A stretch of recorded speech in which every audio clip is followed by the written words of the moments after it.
How do you know you are too much into F1? Have you ever wondered if it's healthy? Because F1 brings us tons of happiness, joy, excitement, but also anger, pain, frustration. So, how do you guys just get along with this? How do you release all these pent up feelings? Coming up? Hey guys, how are you? It's Rafa here. Welcome to my channel. And today is the third episode of F1 Memories. And we're not going back like 10 years to the past again, like we did in the two previous videos, but we're going back to a more recent past, we can say. But first, back to the questions of the intro. How do you guys know you are too much into F1? I mean, like me, you probably guys have friends who are also F1 lovers and it's all wonderful, etc. But have you ever tried to engage into a conversation with someone who just doesn't get F1 at all? And this person just say, oh no, F1 is just a bunch of expensive cars going around in circles and so boring. Yeah. What do they know, right? Because we know better. We know there's precision testings, then we have practice, we do have qualies, and then the races. And of course, how can we forget like the highlights, the vlogs, the podcasts, the interviews, social media posts. Then we have books, magazines, games, movies, series, documentaries, teamwear, fashion items. Oof. And I'm very sure I still forgot tons of stuff. And while catching up with all this stuff, we spend a huge amount of time like consuming, watching, buying, playing things related to this subject. Yeah, I know. I know. We get too excited, we get crazy, but sometimes or at the same time we also get furious. And there's so many threads going on Twitter, Tumblr, Reddit, Discord, and many times it's just too much. Yeah, it's like, fuck it, F1, who cares? I don't care anymore. But then again, is that enough? Like just absorbing all the F1 content? How do you guys deal with all the bottle up feelings that being an F1 fan brings? In the end of the day, those expensive cars that supposedly just run around in circles, they do require tons of engineering, also blood, sweat and tears and innovative solutions from a huge number of people. And here I'm not only talking about the teams, I'm talking also about people who are also affected by the races, by an F1 weekend, and they are just not part of the teams. When F1 goes to a city, it changes the life of the city completely for a couple of days. There are changes on the traffic, the restaurants, the bars, the clubs. They do create thematic meals, drinks and parties regarding and related to F1. The F1 circles put together so many different people that just living this experience and being part of it is just as exciting as the race itself. And all of this experience for me and maybe for other creatives as well is just too much to keep bottled up for long. So we feel the need to express all of this life experience, all of these feelings towards F1 in another way. For me, the proof I am too much into something, which also happens with F1, it's when this thing arrives in my artwork.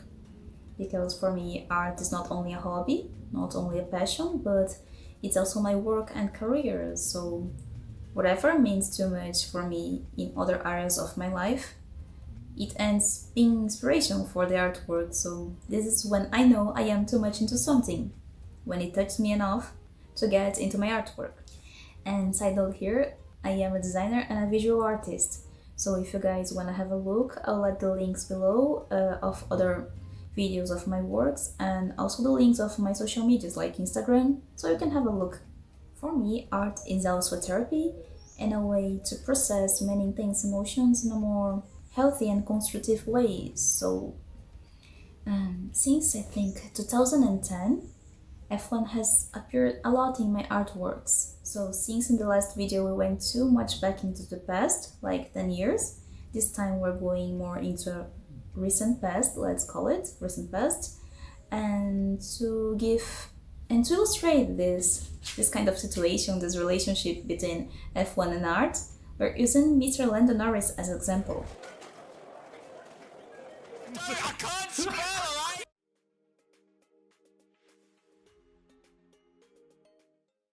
I'm moving up and down, side to side, like a roller coaster. What's funny? What's going on here? He's crying! Why Lando? Well, he's a driver I am still to meet, and my last Brazilian Grand Prix was back in 2017. That year, he came to São Paulo and had like the best shower of his life. Then he was sent back to Macau, given the safety issues the teams were having here. So unfortunately, I couldn't meet him yet, but yes, Lando, he clearly have tons of overflowing creativity, right? And as an artist and as a designer, it's a pleasure to follow and to catch up with him all the time. Does that look like a mouth? Here we go. Oh my god, that's incredible. Yes, it works. It will help. You just said it's a lot easier than you thought. Yeah, but now it's difficult again.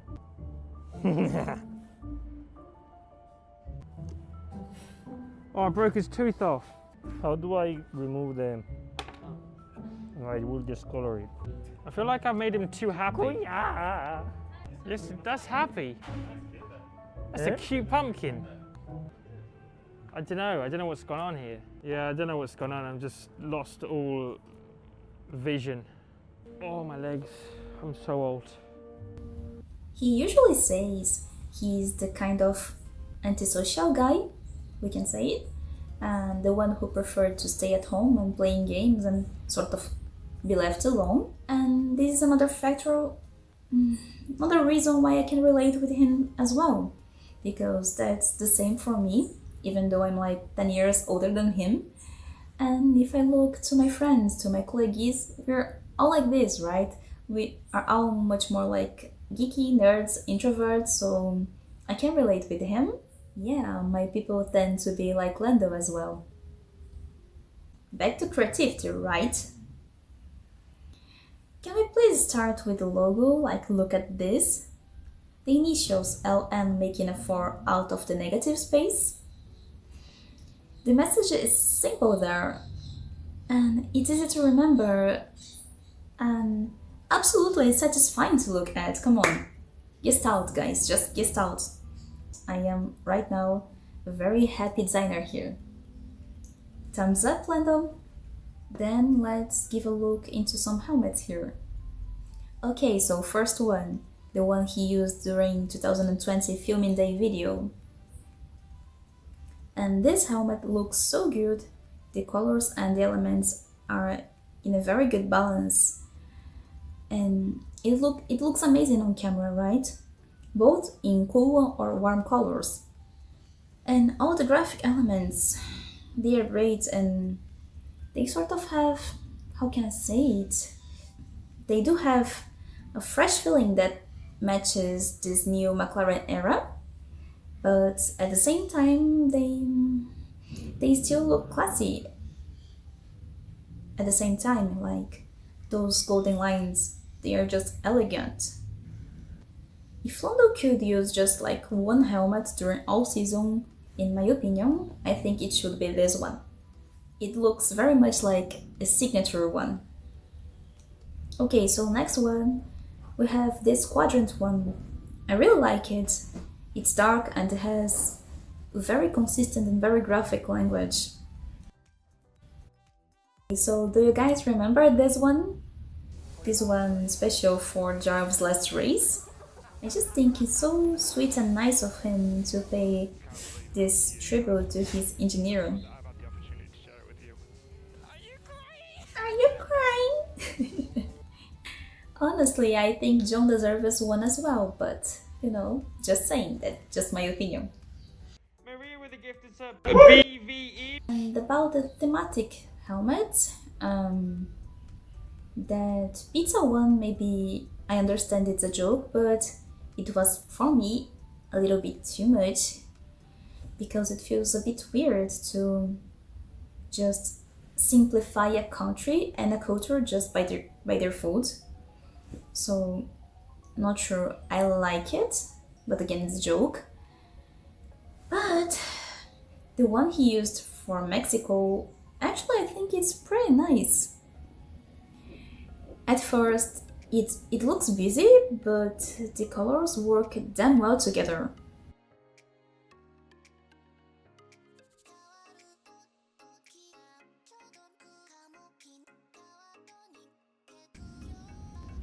And talking about colors, look at this beauty here.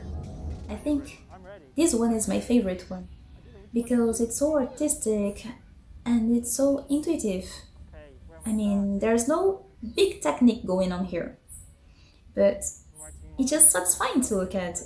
Of course, Lando is happy. Look at him. You know, dirty hands playing with colors. It's so good. My inner child and my artist side, they are just happy here. We're almost jumping around this room. Big boys coming in. Oh, beautiful. Beautiful. It requires no paintbrushes. Oh yeah. I'm a freaking beast.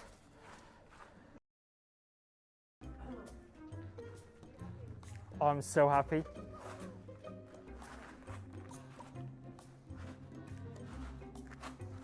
Dope.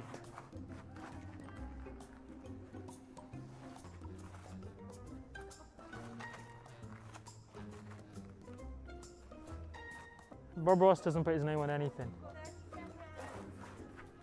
Final move, final move.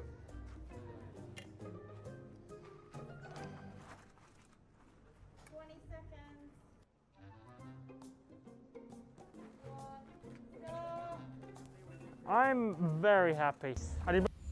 And another heartwarming helmet was the one for that British Grand Prix competition.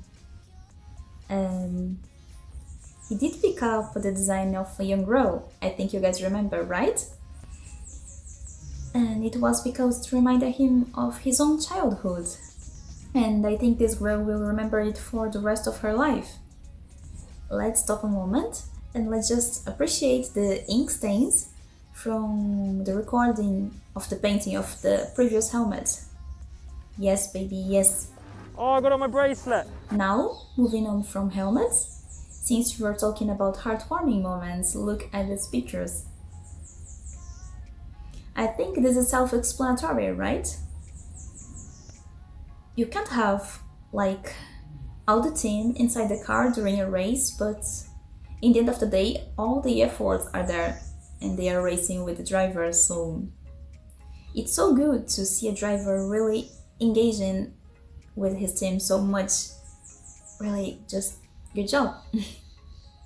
And since I'm here talking a lot about Lando's good nature and his creativity, let's give a look about how his behavior, his person, has inspired me to create my own stuff. Okay, so illustrations first. This one here was made, I think, during my first month at home last year, when I got the birds. And yeah, COVID situation, guys, 2020. By the way, I am home now for more than 1 year. It's been a long time because, yeah, I think all of you can see how the COVID situation is going on here in Brazil. So, because I was at home and etc., here we have this cozy Lando in a hoodie and wearing glasses. Manga style, yes, it's manga style, and I used watercolors and markers here. For me, the illustrations, they can be just warm-up things. Sometimes they are the main project, and sometimes they're just like practice, just exercise to make sure I do have my coordination up to date. And the second one, this one is also manga version, but chibi, like big heads and small bodies. And I think I did it for Lando's birthday. Yes, it was on Reddit, Quadrant's Reddit. And it just landed in a suite and it's cute. Just meant to be cute. And this third one, actually, I drew it like last week. And it was a warm-up exercise. It does have more realistic vibes while still being manga. And here we have Lando wearing the papaya t-shirt, which is part of this year's McLaren team collection. And now we're going 3D. Jewelry design, guys. This pendant I created and it was inspired by Lando's logo and the number 4. So, talking about the concept, it's like picking up Lando's logo and putting it in 4 quadrants, because it's number 4, in a symmetric way. So it sort of creates a mandala. So I did it and make it a vector on Illustrator. Then, oh, by the way, have you guys I don't think you guys have noticed, but it's paper. Yes, it's not only design and jewelry design, but it's jewelry design made of paper. This is my thing. This is the kind of work I am most known by these days. So after creating the mandala, it was laser cut, and apart from the process of cutting, it's totally handmade, from the drawing and then to the next steps, which are painting basically, and then sort of putting the jewelry together, all the other pieces that are made of metal. So I put it here, a little bit of the behind the scenes for you guys to see, to have a look. The first layers of painting I do with spray because it's easier and I make sure there's no points that do not get ink, but also because this kind of ink is also, how can I put it? This kind of ink is also structural, right? But then the next layers, they are painted with a very teeny tiny brush, and there are many layers and many hours of painting, waiting. So this necklace here probably took me more than half a day to do it. Sometimes some projects they take me like months to do when they are bigger. The one you guys are seeing is pretty much similar to this other one I am using here.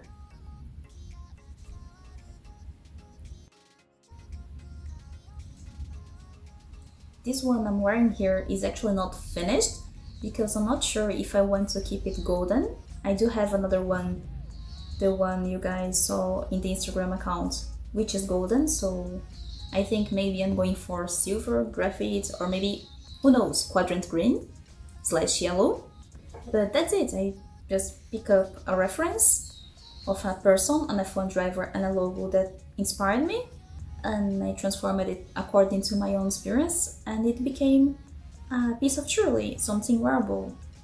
But basically that's it. That's how I deal with being too much into F1 and how I make it to still be healthy, how I put out all those feelings, the anger, the frustration, and all the happy inspirational moments, because otherwise sometimes I just feel like I could put fire in my whole place if I didn't have an outlet for those feelings. And how do you guys deal with this? Again, here's the question I want to hear from you. How do you put it out? Like just writing on social media? Like getting into a war with other fans? Or who knows? Do you write music? Do you dance? Do you paint? I don't know. How do you deal with this? Let's talk. And from my part, I really recommend going to the art path because I don't even know how to explain. So I think art is a good outlet, and I totally recommend you guys to go for the art path. And there's no such thing as oh, I don't have the gift. Because, I mean, everyone started one day, so Yeah, I'm sick of this! just start it because it's fun. You don't need to start it just to be good, you just need to start to enjoy yourself. Eventually you'll get good, but if you don't, just have fun. And let's keep enjoying F1. Because now it's 7:14 a.m. here in Brazil, and I'm going back to F1 to watch practice, so see you guys in the next video. Thank you very much for your time, thank you for watching, see you next time.